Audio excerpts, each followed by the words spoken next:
Hello student, welcome to एक education में। तो आज के वन शॉट सीरीज में आपका बहुत बहुत स्वागत है। तो इस वन शॉट सीरीज में आज की वीडियो में जो है कि हम रासायनिक अभिक्रिया एवं समीकरण जो चैप्टर है उसका जो है कि आधा टॉपिक को समझने वाले हैं और बाकी के टॉपिक को अगले यानी कि भाग 2 में समझेंगे। ठीक, तो मैं सबसे पहले आपको बता दूं को कौन कौन सा टॉपिक इस वीडियो में आज के बारे में चर्चा करने वाले हैं। तो देखिए, पहला जो है कि आपका टॉपिक रासायनिक अभिक्रिया और दूसरा जो है कि आपका अभिकारक उत्पाद और जो है कि रासायनिक अभिक्रिया के प्रेक्षण और यहाँ पर रासायनिक परिवर्तन को प्रदर्शित करना। ठीक, उसके बाद रासायनिक समीकरण और रासायनिक अभिक्रिया को संतुलित करना और क्या है देखिए। तो और आगे जो है कि रासायनिक अभिक्रिया के प्रकार, यानी कि यहाँ तक मैं आपको एकदम बारीकी से समझाने वाला हूँ। उसके बाद अगले यानी कि भाग 2 में क्या समझेंगे वो भी आपको देख लेते हैं। तो देखिए, भाग 2 में रासायनिक अभिक्रिया के प्रकार और जो है कि इसमें संयोजन अभिक्रिया, ऊष्माक्षेपीय अभिक्रिया, वियोजन अभिक्रिया, ऊष्मीय वियोजन, फिर विद्युत वियोजन, फिर आपको प्रकाशीय वियोजन, उष्मा शोषीय अभिक्रिया, विस्थापन अभिक्रिया और जो है कि मैं द्विविस्थापन अभिक्रिया, उपचयन अपचयन उपचयन। ठीक है, और मैं यहाँ पर दैनिक जीवन में उपचयन अभिक्रियाओं का प्रकार, संचार और विकृत गंधिता रोकने के उपाय। तो यह जो है कि है मतलब कि टॉपिक को अगले भाग 2 में देखने वाले हैं। तो जो है कि इस टॉपिक में हम क्या क्या पढ़ेंगे उसके ऊपर जो है कि चर्चा कर लेते हैं। तो देखिए, पहला जो है कि आपको जो अध्याय है, पहला अध्याय पर चर्चा करते हैं। तो पहला अध्याय क्या है? तो पहला अध्याय है रासायनिक अभिक्रिया एवं समीकरण। तो इसमें जो है कि कैसे समझेंगे, देखिए। तो पहला हेडिंग आपका रासायनिक अभिक्रिया। यदि इसका पीडीएफ चाहिए तो आप कमेंट बॉक्स में तुरंत बताइए, तो आपको मैं डिस्क्रिप्शन में उपलब्ध करा दूंगा इसका पीडीएफ। ठीक है, तो यहाँ पर देखिए, पहला हेडिंग आपका रासायनिक अभिक्रिया है। तो रासायनिक अभिक्रिया किसे कहते हैं यहाँ पर देख लेते हैं। तो ऐसे परिवर्तन, यहाँ पर देखिए, ऐसे परिवर्तन जिसमें नए गुणों वाले पदार्थों का निर्माण होता है उसे रासायनिक अभिक्रिया कहते हैं। बहुत जो है कि छोटे शब्दों में आपको दिखाई दे रहा है। ठीक है, इसको समझेंगे कैसे। ऐसे परिवर्तन जिसमें नए गुण यानी कि जो है कि नया जो कि गुण वाले पदार्थ का निर्माण होता है, कैसे। तो देखिए, यहाँ पर मैं एग्जांपल देता हूँ। तो देखिए, पहला एग्जांपल जैसे कि मान लीजिए कोई गिलास है। ठीक, उसमें आप एक चीनी डाल रहे हैं और पानी। ठीक, और आपको यहाँ पर देखने को मिलता है चीनी की जो बूंदे दिखाई देती है यानी कि कण दिखाई देती हैं, और कुछ टाइम बाद ये चीनी जो है कि पानी में घुल जाता है। ठीक है, तो जिससे कि जो है कि चीनी दिखाई नहीं देती, यानी कि ये दोनों आपस में अभिक्रिया करके मिल जाती हैं। ठीक, और उसी अभिक्रिया को हम रासायनिक अभिक्रिया कहते हैं। और यहाँ पर आपको देखने को मिलेगा, और एक नया पदार्थ क्या मतलब कि निर्माण हो रहा है। पानी और जब चीनी मिल रहा है तो एक नया पदार्थ का निर्माण हो रहा है, वो होता है शरबत। ठीक, शरबत का निर्माण होता है। ठीक, यहाँ तक आपको समझ में आ गया होगा कि रासायनिक अभिक्रिया किसे कहते हैं। तो यहाँ पर देखिए, दूसरा जो है कि अभिकारक किसे कहते हैं। तो देखिए, अभिकारक ऐसे पदार्थ जो किसी रासायनिक अभिक्रिया में हिस्सा लेते हैं। यहाँ पर मैं बताया हूँ कि नहीं, यहाँ पर जैसे कि ये चीनी हो गया और यहाँ पर आपका पानी हो गया। पी से पानी और मतलब कि सी से मतलब चीनी। ठीक, तो यहाँ पर जो चीनी है वो भाग ले रहा है और पानी, यानी कि जब दोनों मिल रहे हैं तभी ना निर्माण हो रहा है शरबत का। ठीक, तो वही कह सकते हैं, जो चीनी और पानी है वो जो है कि हिस्सा ले रहे हैं किसमें, रासायनिक अभिक्रिया में हिस्सा ले रहे हैं, और उन्हीं को हम अभिकारक कहते हैं। तो इसमें अभिकारक क्या क्या हुआ, तो यहाँ पर चीनी और पानी जो है कि अभिकारक हुआ। और उत्पाद किसे कहते हैं, देखिए यहाँ पर उत्पाद को समझ लेते हैं एक बार। ठीक, तो उत्पाद किसे कहते हैं, तो वह ऐसे पदार्थ जिनका निर्माण रासायनिक अभिक्रिया में मतलब कि होता है उन्हें जो है कि उत्पाद कहते हैं। इसमें निर्माण की बात कर रहा है, यानी कि जब हम चीनी और पानी को मिलाते हैं तो उसका निर्माण जब बाद में शरबत होता है कि नहीं। ठीक, शरबत होता है, तो यहाँ पर निर्माण हो रही है रासायनिक अभिक्रिया जब होगी तो उसमें जो है कि रासायनिक इसमें क्या प्राप्त हुआ, शरबत प्राप्त हुआ, यानी कि एक नया पदार्थ मिला। यानी कि जैसे कि चीनी मिला और पानी मिला। ठीक, और उससे दोनों से मिलकर क्या किसका निर्माण हुआ, तो शरबत का निर्माण हुआ। ठीक, तो वहीं पे जो निर्माण हुआ उसी को हम उत्पाद कहते हैं। तो यहाँ पर उत्पाद कौन सा होगा, शरबत। ठीक, उसके बाद कुछ उदाहरण देख लेते हैं रासायनिक अभिक्रिया के। तो पहला जो है कि भोजन का पाचन। तो भोजन का पाचन जो होता है, जैसे कि आप भोजन करते हैं तो वो अलग प्रकार से मतलब होता है, और जब जो अशुद्ध पदार्थ होता है बाद में जो उसको निकाला जाता है वो उसका जो है कि अलग प्रकार से होता है। तो वहाँ पर जैसे कि जब हम भोजन करते हैं तो उसका पाचन होता है, तब वो अलग जो है कि कुछ अभिक्रिया करके, पानी हो गया, भोजन जब मिलते हैं तो उसमें अभिक्रिया करते हैं, तो वहाँ पर अशुद्ध पदार्थ भी होता है, शुद्ध पदार्थ जो कि आपको बॉडी को यानी कि शरीर को ऊर्जा प्राप्त करता है, और जो अशुद्ध पदार्थ वो बाहर निकल जाता है, तो वहाँ पर अभिक्रिया होता है।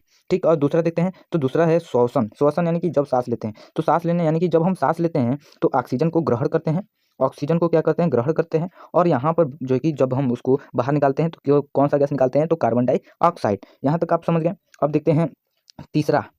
तीसरा जो है कि उदाहरण क्या है, लोहे पर जंग लगना। यदि हम जैसे कि यहाँ लोहे की छड़ है, यदि यहाँ पर कुछ बारिश की बूंदे या नमी होने के कारण उस पर हम देखते हैं कि भूरे रंग की परत जम जाती है, जिसे हम लोहे की जंग कहते हैं। यहाँ पर जब एक ऑक्सीजन था और उसके बाद नमी यानी कि पानी, जब उस पर और जो है कि लोहा है, जब तीनों आपस में अभिक्रिया करते हैं तो वहाँ पर एक परत जम जाती है। वही जो है कि करा है तीसरा उदाहरण। ठीक, यहाँ ऐसे मतलब कि उदाहरण होते हैं। मैग्नीशियम का फीते पर जब जलता है तो आप देख सकते हैं। और दही का कब बनना, तो यहाँ पर दूध से दही बनता है, यानी कि दूध और प्लस कुछ जो है कि कीटाणुनाशक होते हैं, उन्हीं को मिलकर जब मिलते हैं तो वहाँ पर दही का निर्माण होता है। दही का निर्माण होता है। तो इसमें जो अभिकारक ये हो गया और ये उत्पाद कहलाएगा। ठीक है, तो इससे ऐसे तरीके से हम रासायनिक अभिक्रिया के उदाहरण को समझ लेंगे।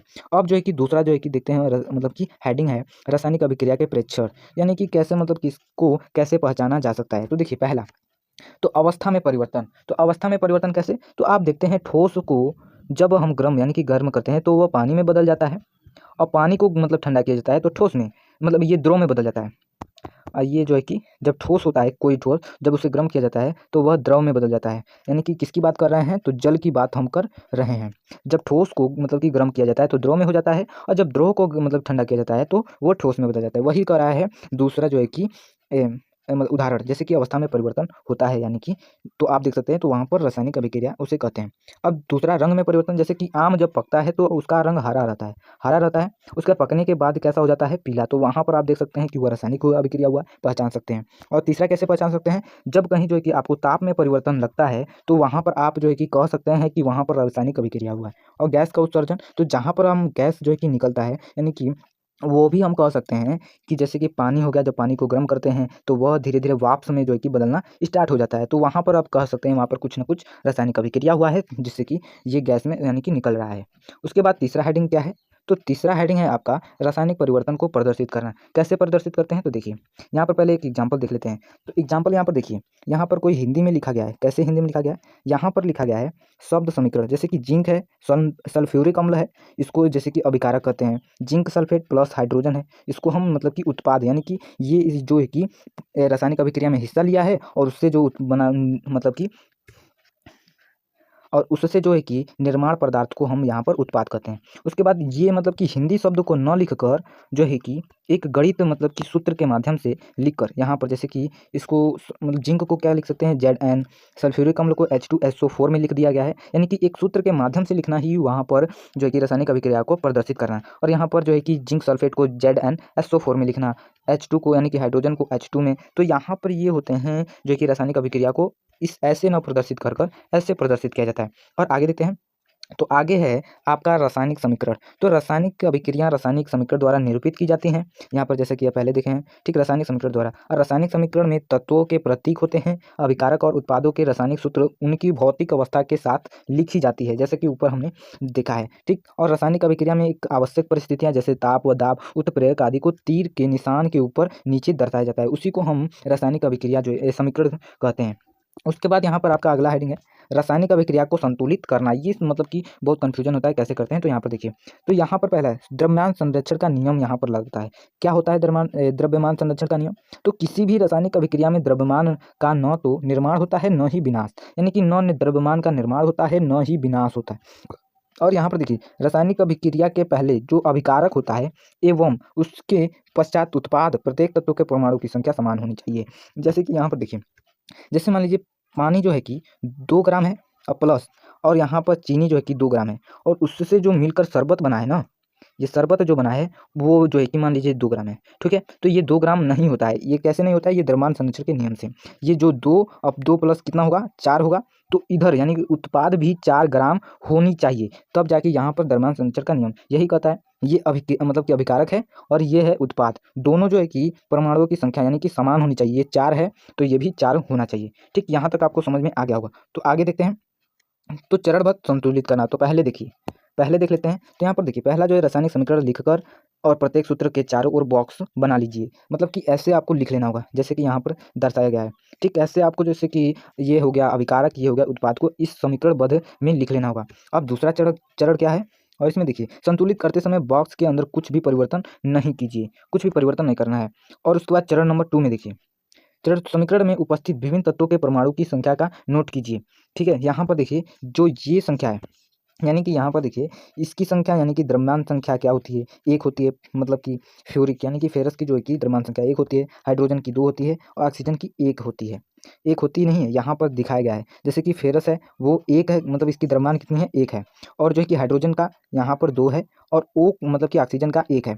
और उसके बाद यहाँ पर देख सकते हैं फेरस 2। उसके बाद यहाँ पर फेरस में क्या दिया है, उत्पाद में परमाणु की संख्या क्या दिया है फेरस में, तो यहाँ पर 3 दिया है, 1 2। ठीक, यहाँ पर 3 दिया है, हाइड्रोजन का जो है कि 2 दिया है।